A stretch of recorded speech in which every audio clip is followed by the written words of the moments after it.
Hello, today I'm making my 2012 NFL Week 10 predictions, and I'm sorry I couldn't get a video yesterday. I had a lot of stuff going on, and I couldn't. The Thursday nighter last night was the Colts versus the Jaguars, and the Colts, baby, 6-3. You know, the Colts. I think that they will definitely make the playoffs this year. I think they'll be the 5 seed and maybe face the Denver Broncos. How would that be? If you watch my videos, you do know that I'm a Colts fan, and I'm really pleased with the way my team's playing. And I was watching their game last night, and I mean, the Jaguars are a bad team. I mean, it's a team that they should definitely handle, and they did. They won 27-10. It could have been much worse if they, just didn't want to run out the clock, and they really kind of showed that they are an above average team. 6-3. Great job by the Colts, and I did pick the Colts in that game anyway. So, Colts are looking good. I think they've make the playoffs as either maybe a 5 or 6 seed in the wild card. All right, so we'll go on with our regular picks for this Sunday and Monday night. We'll start out with San Diego at Tampa Bay, and I think this will be a really close game. I think you have two teams that are decent, maybe a little bit over average, and so I'm gonna go with the home team on this one. I'm gonna go with the Buccaneers. Another reason I go with the Buccaneers is because Josh Freeman is playing really good football right now, and Doug Martin, great running back. Doug Martin, I think will be one of the best running backs. Next year, and I think he'll, have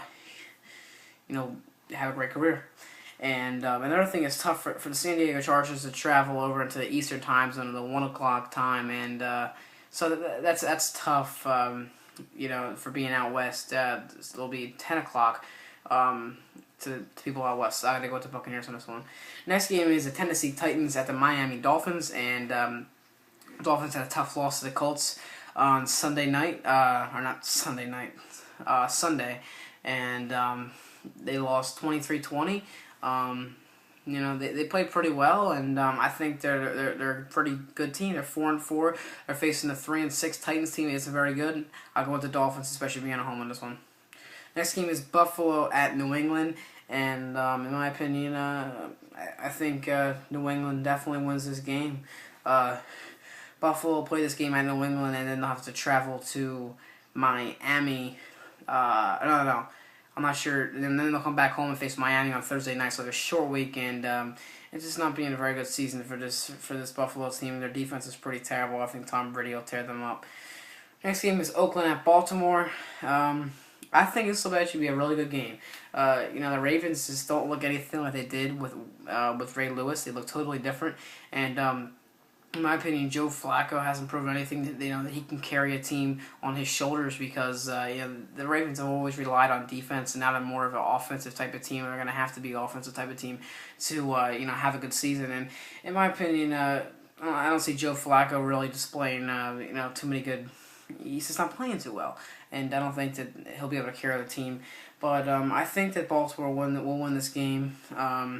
Another tough game, for a team out west coming in on the Eastern time zone for the Oakland Raiders. So they'll be tough to win there, especially at Baltimore, and I'll go with the Ravens on this one.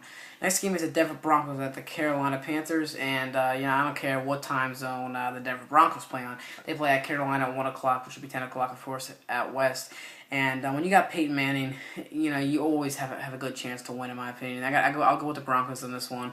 Cam Newton has said that he really respects Peyton Manning, and as you said, that would be an understatement. And Peyton Manning's like a god to him.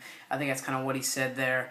And so Cam Newton shows good respect. I think he's starting to play a little bit better, but I think Peyton Manning will tear that defense up and really have a good game versus the Carolina defense. And I'll go with the Broncos in this one. Next game is the other Manning, Eli Manning at the Cincinnati Bengals, who Peyton played last week, and it being Cincinnati, it's going to be a tough game for the Giants to win, but I will go with the Giants on this one. I think that they are just an overall better team right now, and Eli Manning's a better quarterback than Andy Dalton at this time, so I would go with the Giants. Next game is the Detroit Lions at the Minnesota Vikings, and I think this will be another really good game because Christian Ponder's starting to struggle a little bit, and that kind of scares a lot of Vikings fans with the great start he had. And I think that's the only difference of why the Vikings aren't winning as much games, because he is playing very poorly. Um, so, and I think even though it's beating Minnesota, I got to go with the Lions on this one, because I think that Detroit's starting to find their groove a little bit, and Calvin Johnson's starting to heat up, and Matthew Stafford starting to just play a little better like he did in the last 2 years. So I got to go with the Lions in this close game. Next game is the Atlanta Falcons at the New Orleans Saints, and I think this will be the game of the week actually, and I see a great game between two teams right here, and I guess it'll be my upset pick of the week. I'm gonna go with the New Orleans Saints to knock off the undefeated Atlanta Falcons. I just think that they're starting to play a little better like they did on Monday night against the Eagles, and I think they're starting to again just like the Lions find their groove a little bit, and their defense played a little bit better, but it might have not been the defense. It might have just been how bad, how terrible the offense of Michael Vick and the Philadelphia Eagles are. So, I got to go with the Saints on this one. Close game, but it's it's over there in New Orleans, so I think they will win a close game and win it in their dome. Got to go with the Saints. Next game is the New York Jets at the Seattle Seahawks. In my opinion, these are two different teams going in a total different direction. Rex Ryan is a terrible coach, and Mark Sanchez is a terrible quarterback. And it's in Seattle, the 12th man.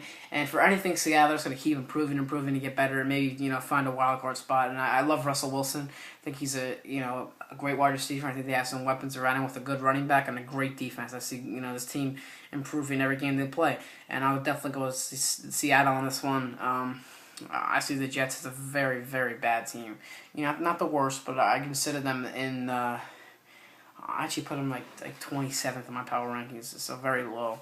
Not a good team at all, Jets. Next game is the Dallas Cowboys at the Philadelphia Eagles, and another two teams that underachieved once again for maybe like the fourth straight year for both of them. Both of these teams, they have great expectations every year. Last year the Eagles were the dream team, and all the other stuff that they never are going to be the Eagles with Michael Vick at quarterback. In my opinion, he's one of the biggest jokes at quarterback. I guess just right in front of Mark Sanchez. In my opinion, it was two of the worst quarterbacks in the league. Maybe not the two worst, but they are very low. And it's in the Eagles stadium, and you look at these two teams, and I didn't like what I heard from the Cowboys. They said that they weren't desperate to win games. You got to be desperate. You're 3-5. I don't understand what they meant by that, because Jason Garrett and Tony Romo both said we're not desperate. We're gonna go to play to win the game. The Eagles said we are desperate to win this game. And in my opinion, you have to be desperate to win a football game. You have to want to win. And I think the Eagles won a little bit more, so it's really hesitant for me to take the Cowboys, although I think they are just a little bit more balanced. But I don't understand what I hear from the Cowboys. We aren't desperate. If you're not desperate, then I don't know what to say if you're 3-5. You don't want to win then. At least the Eagles admitted it. So, I don't know. Maybe the Eagles win this game. This is probably the most iffy pick of the week, but I guess I'll go with the Cowboys just because I think they have a better quarterback. Because Michael Vick is just horrific. He's a bad quarterback. Next game is the St. Louis Rams at San Francisco 49ers, and I think the 49ers will show some dominance and win this game, especially being at home. Got to go with the 49ers. Next game is the Houston Texans at the Chicago Bears, and maybe this will be the game of the week. I don't know. Sunday night, two 7-1 teams, two great teams this year. So I don't know who to go with on this one. I think they're both really, really good teams, but I'm gonna go with the Chicago Bears. It's because I like their defense a little bit more. I think their defense is so dominant, and I'm not sure Matt Schaub is up for the task just yet in his career, or maybe not in his career, but just not right now. And it's in Chicago, so I think the Bears squeak out a really close victory, and I go with the Bears on this one in a very close game. And the last one is pretty much a no-brainer. You have the Monday Nighter, the Kansas City Chiefs at Pittsburgh Steelers, and the only reason these two teams played on Monday night is because people thought the Chiefs would be a pretty good team this year, and maybe finishing even with a winning record. Well, their predictions were wrong. They are 1-7, and pretty much I don't know how you would put it. it's the worst team in the A. Well, them and the Jaguars. I put them in front of the Jaguars. They have some talent. They really do, and I just can't seem to win games, and they have a bad quarterback situation. But yeah, I got to go with the Steelers in this one. It's in Pittsburgh. I think the Steelers just dominant this game. It's gonna be a laugh for a Monday night. So I'm gonna watch that game, but there's not gonna be. It's not going to be too significant for me to, really want to see the game. I'm going to be all into it. So, it's a pretty good week. A lot of interesting games on the schedule for Week 10. And thanks for watching. And another thing I wanted to say is, how about Emmanuel Sanders? Emmanuel Sanders, he, what he did was he got fined for, faking an injury to stop the clock. And I thought that was really funny. So, he got fined $15,000. The Steelers got fined $30,000, or no, $35,000. He got fined $15,000. So pretty stupid move right there. I just thought that was pretty funny, and I don't know. Thank you for watching the video. If you like the video, please like and comment your picks so I can see what other people say. Thanks for watching. Have a nice evening or day.